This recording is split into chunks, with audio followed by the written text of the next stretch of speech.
Bismillahirrahmanirrahim. Assalamualaikum warahmatullahi wabarakatuh. Waalaikumsalam warahmatullahi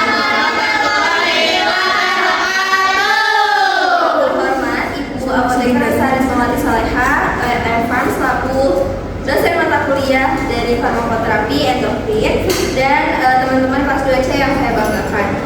Perkenalkan, saya Pinana Ina Kurnia selaku moderator yang akan membantu jalannya presentasi kali ini beserta rekan saya. Saya harus terlihat dari Saya Siti Farida Fatima. Saya layanan bagi orang lain. Kami dari kelompok 7 akan membahas analisis kasus kegagalan kontrasepsi. Nah, untuk tujuan dari studi kasus ini yaitu untuk mengidentifikasi masalah klinis pada pasien yang mengalami kegagalan kontrasepsi, menganalisis penyebab kegagalan terapi, kemudian menentukan DRP, memilih terapi yang tepat berdasarkan guideline dan jurnal, serta memberikan edukasi kepada pasien. Nah, pada kasus ini kami mengambil salah satu contoh pasien dari Nyonya A berusia 29 tahun dengan status menikah dengan paritas P110 atau dengan kata lain pasien sudah pernah mengalami melahirkan satu kali tanpa adanya riwayat keguguran. Nah, kemudian keluhan utama pada pasien ini adalah terlambat menstruasi selama 6 minggu yang disertai mual pada pagi hari. Setelah dilakukan tes PEG, ternyata hasil menunjukkan positif hamil. Next, untuk riwayat medis, berdasarkan riwayat medis, pasien tidak memiliki penyakit penyerta, tetapi pasien telah mengonsumsi pil kontrasepsi kombinasi selama 8 bulan. Namun, dalam 1 bulan terakhir, pasien mengaku sering lupa minum pil sekitar 2-3 kali per minggu. Selain itu, pasien juga sedang menggunakan rifampicin selama 2 minggu terakhir. Kemudian untuk data klinis menunjukkan tekanan darah pasien di 110/70 mmHg dengan BMI atau indeks massa tubuh 22,4 kg per meter persegi dengan tes urin menghasilkan hasil positif hamil. Selanjutnya untuk identifikasi masalah akan dijelaskan oleh rekan saya. untuk identifikasi masa kritisnya itu kayak di pasiennya. Pasiennya itu mengalami kegagalan kontrasepsi oral kombinasi yang ditandai dengan kehamilan dan masih berkandung KB, terus keterlambatan menstruasi serta tes PEG positif. Terus faktor penyebabnya itu ada 3, yaitu sering lupa minum pil KB, dan yang kedua interaksi obat rifampicin yang menurunkan kadar hormon pada si obat KB-nya. Nah, yang ketiga itu efektivitas yang menurun karena penggunaan tidak konsisten pada obat pil KB-nya. Nah, untuk patofisiologinya itu yaitu di pil KB-nya. Nah, di pil KB ini itu bekerja dengan menghambat populasi, menetapkan fokus septik dan mengubah endometrium. Nah, di kasus ini itu si dosis atau si obat si pil KB itu terlewat, jadi ovulasi dapat terjadi. Terus si rifampicin itu menurunkan kadar estrogen dan progestin di obat pil KB-nya. Terus yang ketiga terjadi fertilisasi yang membuat kehamilan terjadi. Nah, ini itu menunjukkan kegagalan farmakoterapi akibat faktor pasien dan interaksi obat. Nah, untuk relatif problemnya itu yang pertama ada terapi yang gagal mencegah kehamilan. Terus yang kedua, pasien tidak patuh minum obat pil KB-nya. Terus si obat rifampicin-nya itu menurunkan kadar efektivitas menurunkan efektivitas pil KB. Nah, yang terakhir itu pasien tidak dapat edukasi terkait obat tersebut maupun pil KB dan rifampicin. Nah, untuk pemilihan terapi kita sebagai calon apoteker bisa memberitahukan tentang minum pil tiap hari dan jam yang sama. Terus jangan melewatkan dosis, konsultasi jika ada obat yang baru, pahami interaksi rifampicin dengan pil KB, serta pilih metode yang sesuai gaya hidup. Terus yang terakhir itu ada monitoring. Nah, untuk monitoringnya itu kepatuhan dalam meminum obat, terutama obat KB, terus efek samping obat yang diminum oleh si pasien tersebut. Nah, untuk alternatif terapinya itu jika pasien datang ke kita dengan kondisi sebelum positif hamil, dapat diberikan kontrasepsi darurat yaitu levonorgestrel sebanyak 1,5 mg 1,5 mg kurang dari 72 jam, terus uli kristal kurang dari 120 jam, terus yang terakhir IUD tembaga kurang dari 5 hari. Baik, untuk yang selanjutnya ini terkait dengan dasar pemilihan. Pemilihan terapi pada kasus ini itu tidak dilakukan secara sembarangan, tapi didasarkan pada guideline dan jurnal yang telah tervalidasi secara ilmiah.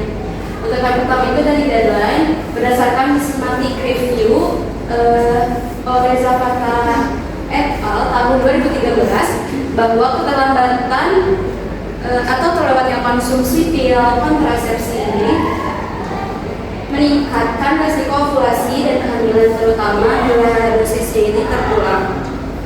Next, untuk yang selanjutnya ini dari jurnal pendukung yang pertama dari Translational Fauna tahun 1999 yang melaporkan bahwa angka kegagalan pil kontrasepsi ini mencapai 7% per tahunnya pada kondisi tipikalius. Angka ini jauh lebih tinggi dibandingkan perfectius yang mengindikasikan bahwa faktor perilaku pengguna memegang peranan yang sangat signifikan terhadap efektivitas kontrasepsi.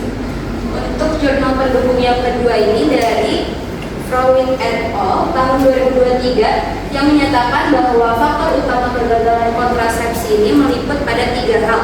Yang pertama adalah ketidakpatuhan penggunaan, kemudian yang kedua kurangnya edukasi pasien, dan yang ketiga adalah kesalahan dalam metode penggunaannya.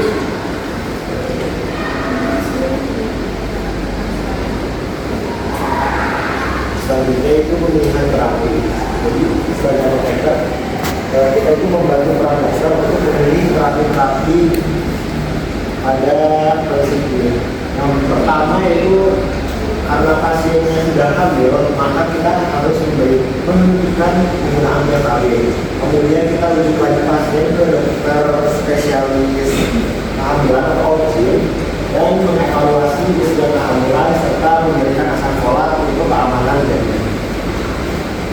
Selanjutnya, seperti yang saya jelaskan, kita juga sebagai apoteker harus menjelaskan awal pasien itu harus meminum pil pada jam yang sama untuk meningkatkan efek farmakologis dan jangan melewatkan dosis. Kemudian konsultasikan jika mendapat obat baru dari dokter setelah konsultasi kepada dokter. Kemudian pahami interaksi farmasi dengan BKB itu seperti apa, apakah ada kontraindikasi atau bagaimana. Kemudian memilih metode yang sesuai dengan gaya hidup. Selanjutnya itu monitoring. Kita sebagai apoteker juga harus memonitoring penggunaan obat-obatannya pada pasien. Jadi pasien itu kita suruh patuh, memahami efek sampingnya, dan memeriksa apakah tetap haid teratur dan ada tanda kehamilan yang lain atau seperti apa. Baik, untuk kesimpulan pada kasus yang telah kami sampaikan bahwa pasien mengalami kegagalan kontrasepsi pil KB, kombinasi akibat sering lupa minum obat, dan interaksi rifampicin yang menurunkan efektivitas hormon. TRP yang ditemukan adalah inefektif terapi, non-adherence, dan drug interaction. Penata laksanaan meliputi penghentian pil KB, rujukan untuk evaluasi kehamilan, serta edukasi pemilihan kontrasepsi yang lebih sesuai. Ini untuk sumber yang kita ambil. Baik, itu saja yang bisa kami sampaikan. Apakah dari teman-teman ada yang ingin bertanya? Boleh coba tangan.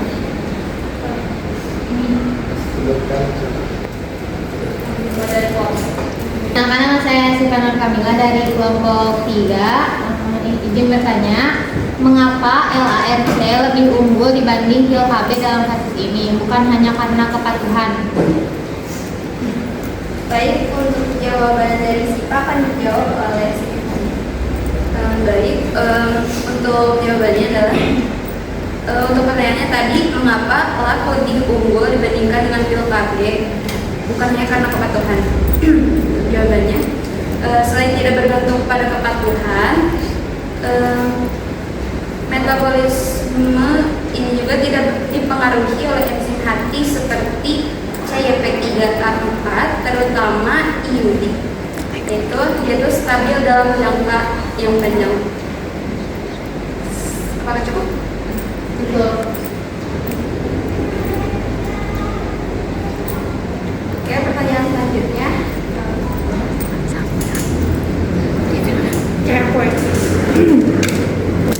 Pertanyaan untuk kelompok perkenalkan, nama saya Fedegela Budiaman dari kelompok 4. Pertanyaan untuk kelompok 7, apakah kasus ini tuh termasuk ke dalam medication error atau hanya DRP biasa saja? Terima kasih. Izin menjawab dari pertanyaan media, itu bisa jadi DRP juga karena si pasiennya itu tidak patuh. Yang pertama tidak patuh, terus si interaksi obat si dipampisin sama BKB-nya itu. Terus bisa juga medication error karena kenapa? Pertama, tenaga kesehatan itu tidak memberikan edukasi terkait konsistensi terhadap penggunaan pil KB. Terus yang kedua itu yang tadi dipampisin.